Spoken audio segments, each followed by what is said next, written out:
শুভ সকাল বন্ধুরা। নদিয়া জেলার ছোট্ট একটি গ্রাম থেকে আমি পূজা আমার ব্লগ চ্যানেলের পক্ষ থেকে জানাই তোমাদের সবাইকে অনেক অনেক ভালোবাসা, অনেক অনেক স্বাগত। আশা করছি তোমরা সকলে ভালো আছো, সুস্থ আছো। নতুন আরেকটি ব্লগে তোমাদেরকে সাথে নিয়ে শুরু করলাম আজকের দিনটি। তো আমার বন্ধুদের কাছে আমার অনুরোধ রইল ব্লগটা স্কিপ না করে সম্পূর্ণ দেখার আর আমার সাথে থাকার, আমাকে একটু সাপোর্ট করার। সকালে ঘুম থেকে উঠে আগে আমি জামা কাপড় ভিজিয়ে দিয়েছি বেশ অনেক কটা। তারপরে ঘরটা ঝাড় দিলাম, উঠানটা একটু করে ঝাড় দিলাম, ব্রাশ ট্রাশ করে নিলাম। তারপরে ভাবলাম না, জল যেহেতু চলে এসেছে আগে জামা কাপড়গুলো ধুয়ে দিই। প্রথমে কিন্তু এক বালতি জামা কাপড় ধুয়ে জল ঝরাতে দিয়ে দিয়েছি। জল ঝরাতে কেন দিয়েছি বলো তো? যেহেতু জামা কাপড় শুকাতে দেওয়ার মতো কোনো জায়গা নেই, তাই ঘাসেই শুকাতে দিই, ঘাসের উপরে। তো সেই জন্য যদি ভেজা অবস্থায় দিই, মানে জল শুদ্ধ, তাহলে না নোংরাটা বেশি লাগে। আর যদি জলটা ঝরিয়ে দিই তাহলে তাড়াতাড়ি শুকিয়েও যায় আর নোংরা কিন্তু লাগে না। মানে ঘাসের উপরে যদি কোনো নোংরা থাকে সেটা কিন্তু লাগে না। তো যাই হোক, আমি আজকে কাঁথা, বালিশের কভার, বিছানার চাদর, আমার কয়েকটা জামা কাপড়, আবার মনার কয়েকটা জামা কাপড় একসাথে সমস্ত জামা কাপড় আজকে কিন্তু ধুয়ে দিয়েছি। সকালে ঘুম থেকে উঠেই দেখো কতটা রোদ, মনে হচ্ছে দুপুর হয়ে গেছে, কিন্তু এখন বাজে সকাল 7:30। আমি সকালে ঘুম থেকে উঠেছি প্রায় 6:45 মতো। উঠেই বিছানার চাদরগুলো সব জামা কাপড় সব ভিজিয়ে দিয়ে দিয়েছি। তারপরে ঘরটর সব কিছু ঝাড় দিয়ে 7টার দিকে জল আসে। তো জল আসলে দেখতেই পাচ্ছ সমস্ত জামা কাপড় ধুয়ে দিয়েছি। আর দেখে মনে হচ্ছে দুপুরের মতো, এতটা পরিমাণে রোদ এখন। আর জামা কাপড় শুকাতে দিতে খুব বেশি সময়ও লাগে না, মানে ঘন্টা 1.5 ঘন্টার মধ্যে মোটামুটি সমস্ত জামা কাপড়ে কিন্তু শুকিয়ে যায়।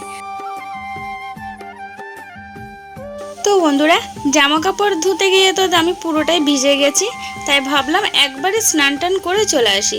তাই স্নান টান করে এখন বসে পড়েছি রুটি বানাতে। সকালে তো তেমন কিছুই খাওয়া হয়নি, তাই ভাবলাম মেয়ে আবার স্কুল যাবে, তাই কটা রুটি বানিয়ে নিই। আর এদিকে দেখো, রুটি বানাতে গিয়ে ঘাড়ে যন্ত্রণাটা আবার করছে, তাই বেলটাও পরে নিয়েছি। কারণ ডাক্তার একদম বারণ করেছে নিচের দিকে তাকিয়ে কোনো কাজই না করতে। কিন্তু দেখো, ঘরের কাজগুলো তো আমাকে করতে হবে, তো কিছু করার নেই, কষ্ট হলেও করতে হবে।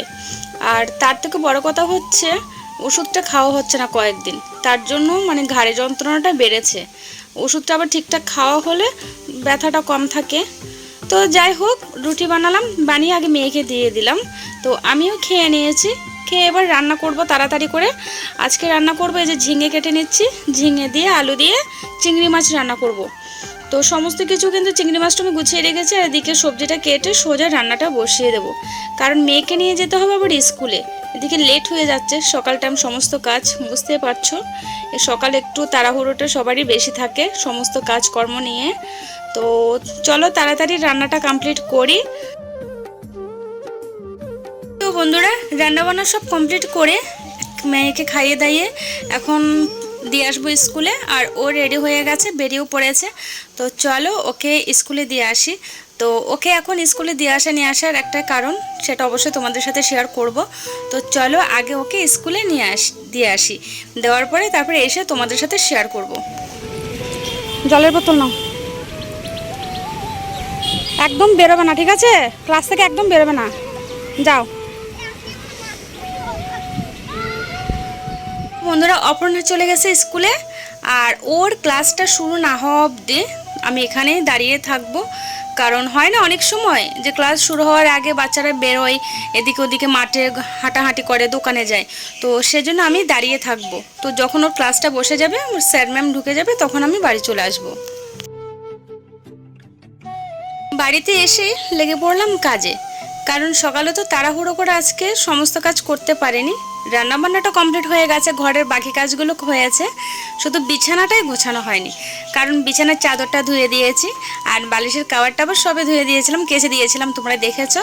তো এখন যা রোদ পড়ছে 1-1.5 ঘন্টার মধ্যে সব কিন্তু শুকিয়ে গেছে। তো বাইরে থেকে জামা কাপড়গুলো এনে গুছিয়ে রেখেছি, আর এখন শুধু বালিশের কাভারটা বালিশের মধ্যে দিয়ে আর বিছানার চাদরটা পেতে দেবো, দিয়ে সুন্দর করে বিছানাটা গুছিয়ে রাখবো। বন্ধুরা, আবারও সেই ছোট বিছানার চাদরটাই পেতে দেব। কেন বলো তো? তোমরা তো জানোই নতুন বিছানার চাদর কেনা হয়েছে। এর আগে একটা ভিডিওতে তোমাদের সাথে শেয়ার করেছিলাম যে কৃষ্ণনগর থেকে বিছানার চাদর কিনে এনেছি। তো এখন বের করব না, তার কারণ হচ্ছে এখানেও তো আমরা বেশি দিন থাকবো না, হয়তো আর মাসখানেক বা মাস 2 মাস, এর বেশি কিন্তু একদমই না। তো সেজন্য এখন আর কিছুই বের করা হচ্ছে না, কারণ সমস্ত কিছু কিন্তু আমাকে ধুয়ে গুছিয়ে একদম পরিষ্কার করে নিয়ে যেতে হবে।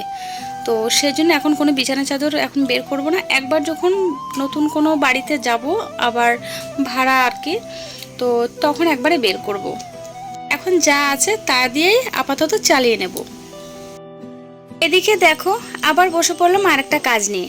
যেহেতু সকালে রান্নাবান্না সমস্ত কাজ হয়ে গেছে, তো এখন মোটামুটি যেগুলো আমার বাড়তি কাজ অন্য সময় করা হয় না সময়ের জন্য, তো সেই কাজগুলো করছি, একটা একটা বের করে করে একটা একটা করে করছি। তো এই যে ব্লাউজগুলো, নতুন ব্লাউজগুলো এর আগে কৃষ্ণনগর থেকে কিনে নিয়ে আসলাম, তোমাদের সাথে একটা ভিডিওতে আমি শেয়ার করেছিলাম। তো কি বলতো, আমরা যারা রেডিমেড ব্লাউজ কিনি, ব্লাউজগুলো কিন্তু অল্প কদিনের মধ্যে ব্লাউজের হুকগুলো না ছিঁড়ে যায়, মানে কোথায় যে পড়ে যায় মানে নিজেরাও জানি না। তো সেজন্য আমি যখনই ব্লাউজ কিনে আনি তখনই হুকগুলো সেলাই করে নিই। তাতে কী হোক বলো তো, ব্লাউজটাও ঠিক থাকে আর হুকগুলোও ঠিকঠাক থাকে। তো সেজন্য এখন বসে বসে ব্লাউজের হুকগুলো সেলাই করে নেব, তাতে কিন্তু আমার ব্লাউজটা অনেকদিন টেকসই হবে আর হুকগুলোও কিন্তু ছিঁড়বে না।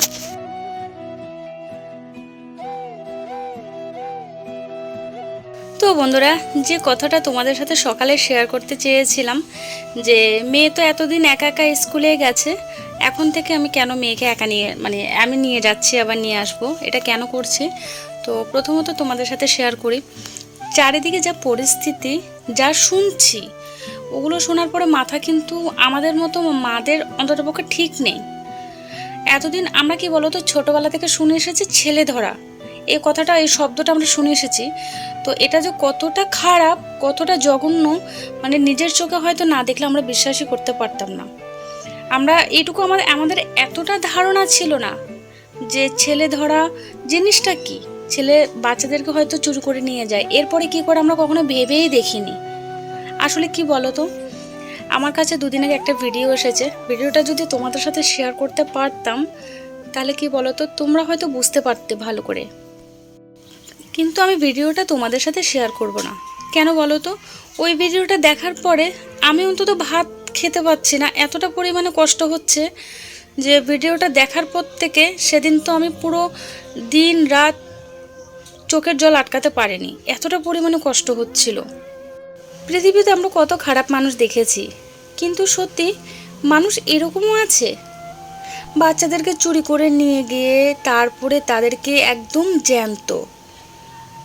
জ্যান্ত তাদেরকে পুরো বুকটা চিরে তার মধ্যে থেকে হৃৎপিণ্ডটা বের করে নিচ্ছে, কিডনিগুলো বের করে নিচ্ছে, ওদের মানে যেটা যেটা দরকার সেটা বের করে নিচ্ছে। ওপেন একদম ভিডিওতে সবই দেখা যাচ্ছে, ওপেন, চারিদিকে রক্ত। একটা বাচ্চা ছেলে, তার 2 পায়ের উপরে 2 জন দাঁড়িয়ে আছে, 2 হাতের উপরে 2 জন দাঁড়িয়ে আছে, তারা যেন নড়াচড়া করতে না পারে। তারপর একজন তার বুকটাকে পুরো চিরে ফেলেছে, পুরো চিরে তার বুকের থেকে সব কিছু, পেটের ভিতর থেকে সব কিছু বের করে নিচ্ছে। যখন সে ব্যথায় যন্ত্রণায় কাতরাচ্ছে, কারণ তার মুখে তো টেপ দেওয়া, যখন সে যন্ত্রণায় কাতরাচ্ছে তখন তাকে আবার মারছে, তার মুখের মধ্যে চড় মারছে। মানুষ কতটা জঘন্য হতে পারে। আমি কিছুতেই খেতে পারছি না, কিছুতেই ঘুমাতে পারছি না, মনটাকে কিছুতেই শান্তি করতে পারছি না। তার কারণ হচ্ছে বারবার খালি এটাই ভেবে চলেছে, মাথার মধ্যে খালি এটাই ভাবনাটা আসছে, আমাদের যখন একটুখানি হাত কেটে যায় আমরা কতটা কষ্ট পাই, ব্যান্ডেজ করি, এই করি সেই করি, মলম লাগাই, কত কিছু। হায় রে, ওইটুকু বাচ্চা যখন তার বুকটাকে চিরছে, ও তো দেখতে পাচ্ছে, ওর মুখে টেপ দেওয়া, ও চিৎকারও করতে পারছে না, কতটা কষ্ট হচ্ছিল ওর।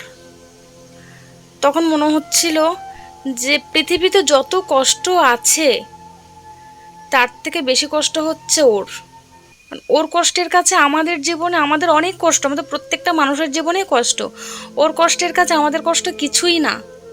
এই দৃশ্যটা দেখার পর থেকে বিশ্বাস করো মানে নিজের ভিতরে যে কী চলছে নিজে হয়তো সেটা বলে বোঝাতে পারবো না।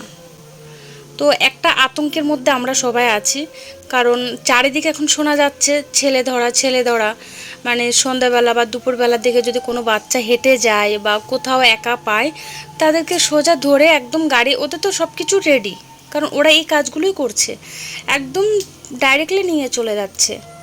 তো কিছু কিছু জায়গায় হয়তো ধরা পড়েছে, তো পুলিশ তো ডাইরেক্ট এটাই বলছে, ভিডিওতে যেটা দেখলাম আর কি, পুলিশ ডাইরেক্ট এটাই বলছে যে বাড়িতে কোনো ভিক্ষুক বা কোনো ভাঙাড়িওয়ালা বা কোনো ফেরোওয়ালা কোনো কিছু বিক্রি করতে আসলে কেনার দরকার নেই। আর এটা অন্তত বলার দরকার নেই যে এখন কেউ নেই বাড়িতে, পরে আসো।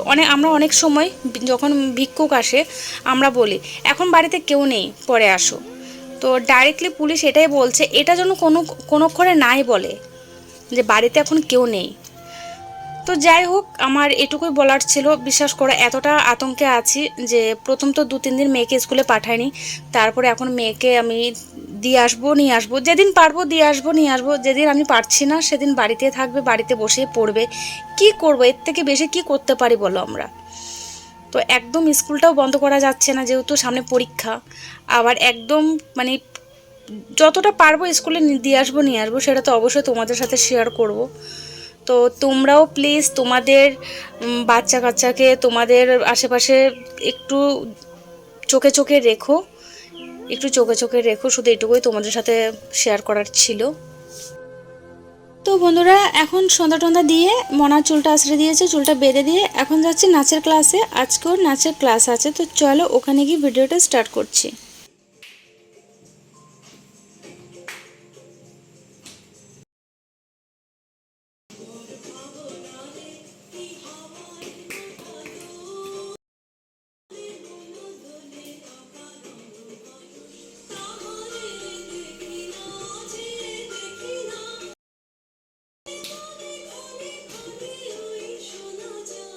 তো বন্ধুরা নাচের ক্লাস থেকে এসে মনা পড়তে বসেছিল, এখনও বইপত্র গোছানো হয়নি। তো রাতের প্রায় 10টা বেজে গেছে, এখন ওকে ভাত খাইয়ে দিচ্ছি, কারণ রাত্রেবেলা তো আর মাছ দিয়ে ভাত খাবে, তো মাছে তো কাটা থাকে জানো, তো সেজন্য রাত্রেবেলাটা আমি বেছে বেছে ওকে খাইয়ে দিচ্ছি। আর নাচের ক্লাসটা ভালো করে তোমাদের সাথে শেয়ার করতে পারি না এই কারণে, কারণ কপিরাইটের ভয়ে আমি পুরো নাচটা তোমাদের সাথে শেয়ার করতে পারি না। তো বন্ধুরা চলো, ব্লগটা অলরেডি আজকে অনেক বড় হয়ে গেছে, তো ব্লগটা এখানে শেষ করি।